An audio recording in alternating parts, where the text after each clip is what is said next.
What is going on, guys? Welcome to Greg's TV. You can see the ROG Ally right here, which is a handheld gaming PC. We're going to jump into an unboxing, a little bit of a setup, and I'll do some stuff on here, show you what I think. And without further ado, let's jump into the video. Okay, so here's the box. You can see there's the side, there's the other side, one side, the other side. I'll flip it over, and now let's open it up. So I have opened it up, but I haven't turned it on just yet. I kind of wanted to, I was about to open it, and then I was like, you know what? Let me chill out for a second. Inside, let's just see. Inside, you get your in search of credible warranty card. Here's the charger that comes inside the box. Big brick, and then you can see it. This looks like a nice, long charging USB-C cable. This should be 65 watts as well, so 65 watt charger.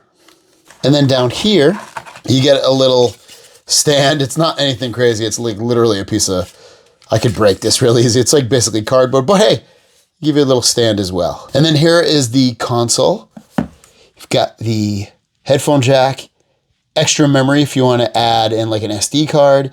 You have the port that allows you to connect like an eGPU. You have the buttons right here for volume and all that stuff. You have your power button. You got your different buttons up here, like your trigger buttons and things like that, your bumper buttons, A, B, X, Y. All right, so let's get this thing turned on. Press and hold the power. All right, so kind of weird. It's not turning on, so let me plug it in.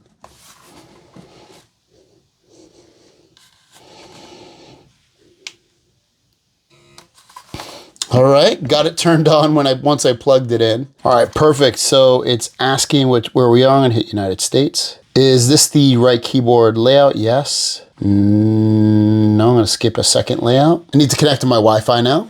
And if you wanna know how to type, it just comes right up here. You just press on the letters basically, and that'll do it as a touch screen. All right, we're now connecting to the Wi-Fi. All right, great, we are now connected. Hit next. Checking for updates. Okay, so it did an update real quick, and then it rebooted me automatically, and now it's asking me to accept the license. Okay, so I have this thing set up at this point. I imported the setup that I have on my gaming laptop, and it's pretty much set up for the most part. It did a bunch of updates. My camera died, so I couldn't capture them. Plus, it was so long. You probably wouldn't want to watch it anyway, but it did 2 BIOS updates. It did an Armory Crate update. It did a couple of Windows updates as well. So it's literally running Windows 11. So the same Windows experience that you would have is here as well. The buttons over here, this brings up your command center, which is kind of cool.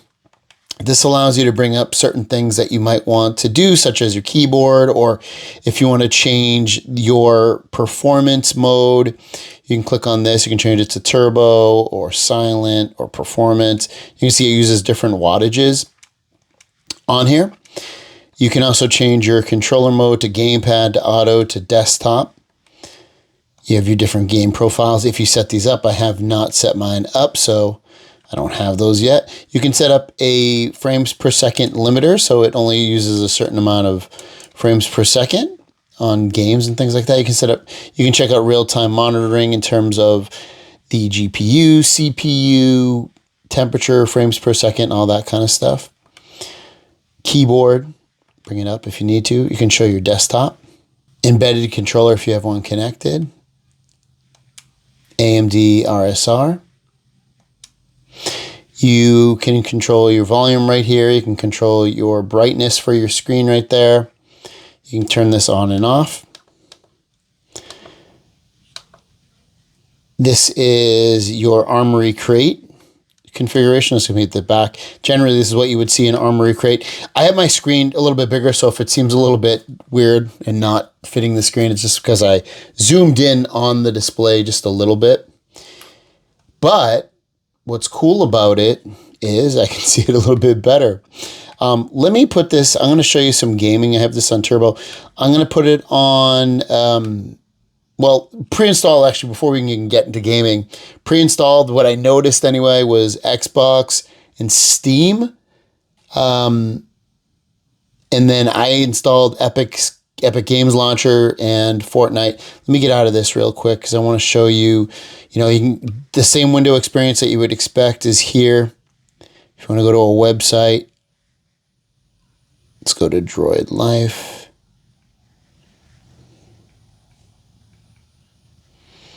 It's really fast. That's Droid Life's website.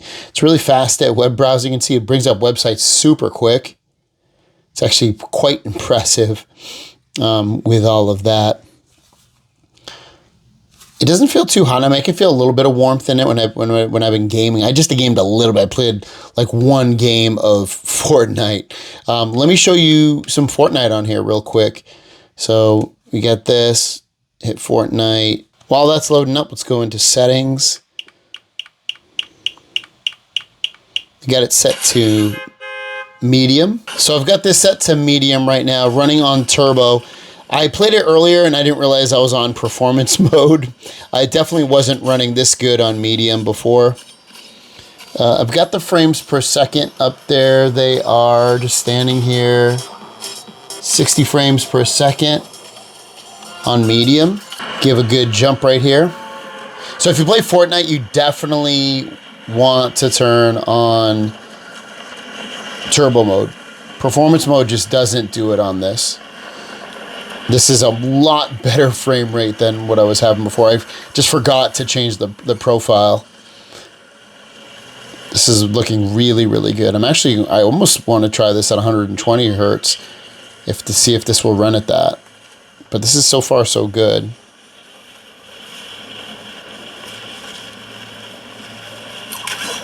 Okay, so I'm gonna change this. Okay, so we'll change this to 120 hertz.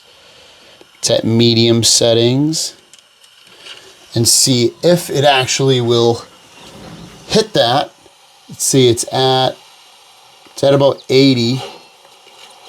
So it doesn't look like it'll hit 120 on medium settings.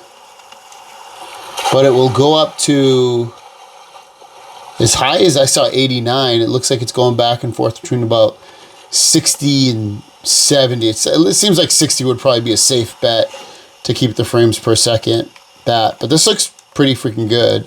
All right, have it at high. Hit apply. See if it can run at high on turbo. It's down to about 40 frames per second. 45, almost about 50. I mean, it looks really good. The quality anyway looks really good at this. It's dropping down to hit 30 right there. I can imagine if I go into a more populated area, it's gonna go even lower. All right, I got Minecraft open, and Minecraft works on almost anything, but this is it's going up to almost 120 frames per second, which is what the display can do. Let's go back to where there was a lot of people. This looks great. I mean, it's really clear. The frame rates, they're not locked at, 120, but they're pretty freaking high. They're almost always over 100.